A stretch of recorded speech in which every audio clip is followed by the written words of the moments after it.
The Doctrine of the Unbreakable Jewel. A strategic analysis of Barnett Helzberg's Entrepreneurial Doctrine, The Path to Berkshire Hathaway.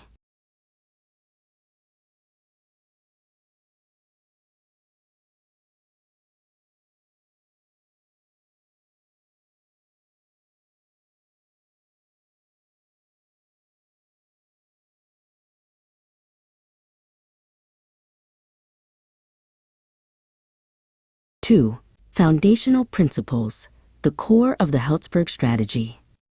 The enduring success of Helzberg Diamonds was not accidental. It was rooted in a deeply ingrained business philosophy inherited from Barnett Helzberg Jr. and refined through decades of experience. This philosophical bedrock provided a strategic compass that guided decision-making at every level, creating a resilient and proactive corporate culture.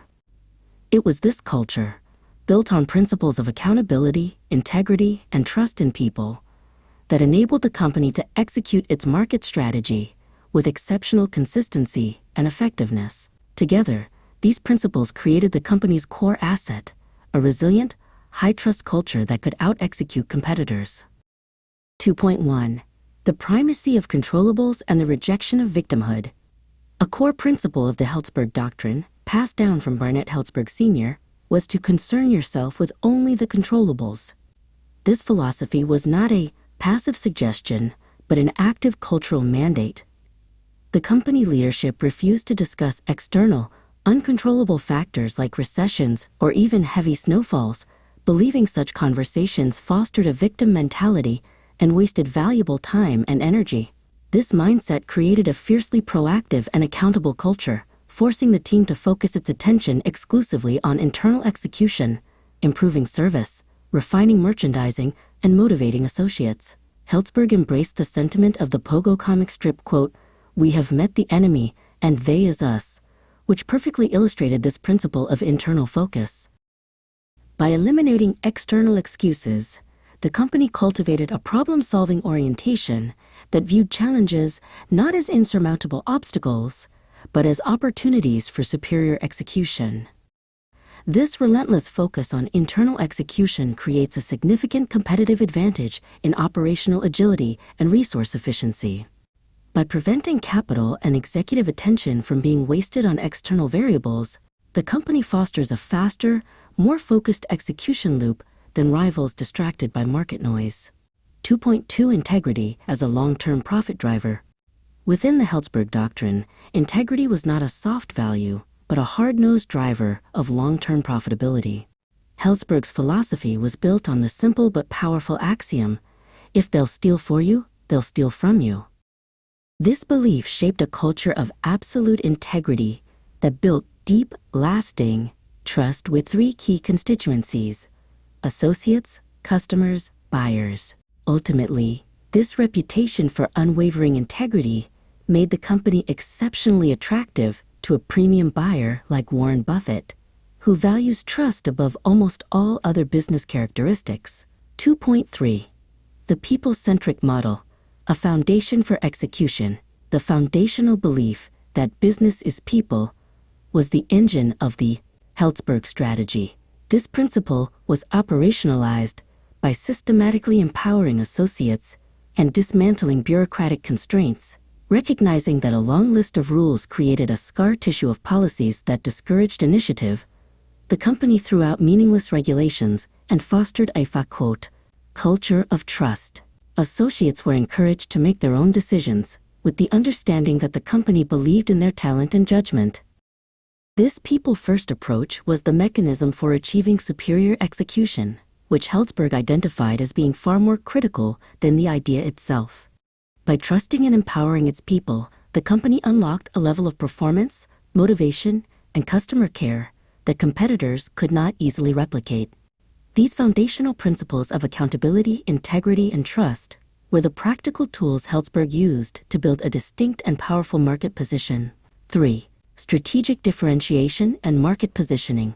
A strong internal philosophy is strategically irrelevant without a clear plan to differentiate in a competitive marketplace. Helzberg Diamonds translated its foundational principles into a formidable market strategy built on two primary pillars: a unique value proposition, and a superior customer experience that created a powerful competitive moat. 3.1. Crafting a unique value proposition, the certified perfect diamond. Helzberg engineered a masterstroke of strategic differentiation with the certified perfect diamond. Counterintuitively, the company chose to sell smaller but internally flawless diamonds for a given price point, rather than competing on the conventional metric of size. This strategy did not just compete in the existing diamond market, it effectively created a new one, the perfect diamond market. This approach had a profound dual impact. External, it positioned the engagement ring not as a commodity measured in carats, but as a symbol of love, where quality was paramount. Internal, it generated immense pride within the associate team. Selling a product defined by its perfection reinforced the company's culture of quality and integrity, motivating the sales force and further enhancing the customer experience. 3.2. Customer experience as a competitive moat. Helzberg's strategy for customer experience was a systematic effort to maximize customer lifetime value, CLV, a metric he understood was the true engine of long-term profitability. Every service policy was designed as a calculated investment to secure that asset. This transformed customer service from a cost center into a formidable competitive moat built on loyalty. This philosophy was exemplified by the Jack story, a parable used to train associates. The goal was to delight, not merely satisfy, turning critics into loyal advocates through tangible actions, unconditional guarantees, and a welcoming atmosphere. Unconditional guarantees. The manager replaced broken Melmac dinnerware without question, turning an unhappy customer into a loyal advocate. This was only possible because of the business as people doctrine. Welcoming atmosphere. Unlike competitors, Helzberg signs read, "Your food and drink are welcome here," signaling that the store operated on the customer's terms.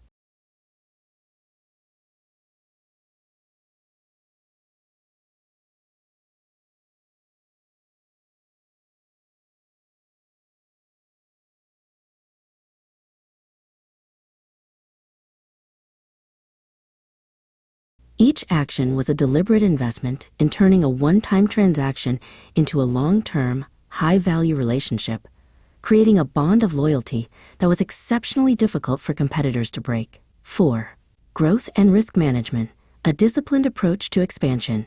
Market success must be paired with disciplined strategies for growth and risk mitigation. Helzberg Diamonds did not grow haphazardly. It scaled its operations by adhering to a clear doctrine for allocating capital and managing the inherent risks of expansion, innovation, and market shifts. 4.1. The highest and best use doctrine for capital and talent. Helzberg's approach was defined by a strategic focus on winners. The company made the deliberate decision to close underperforming stores, rather than dedicating immense effort to fixing its weakest segments. This was an application of Peter Drucker's warning against feeding the problems and starving the opportunities. By refusing to invest time, talent, and capital into dry wells, Helzberg could direct its best managers and resources toward gushers, high-potential stores that could be turned into super gushers. This doctrine maximized profits and boosted associate morale by concentrating efforts on success rather than on managing failure.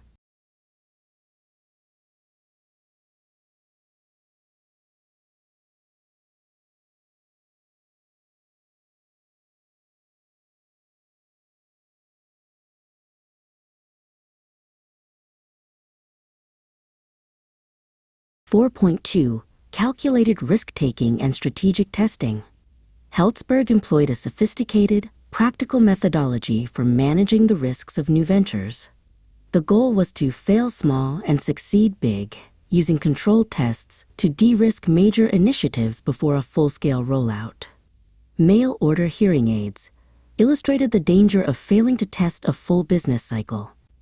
The risk mitigator was a pre-negotiated option to return unsold merchandise, a safety net that prevented a potential disaster.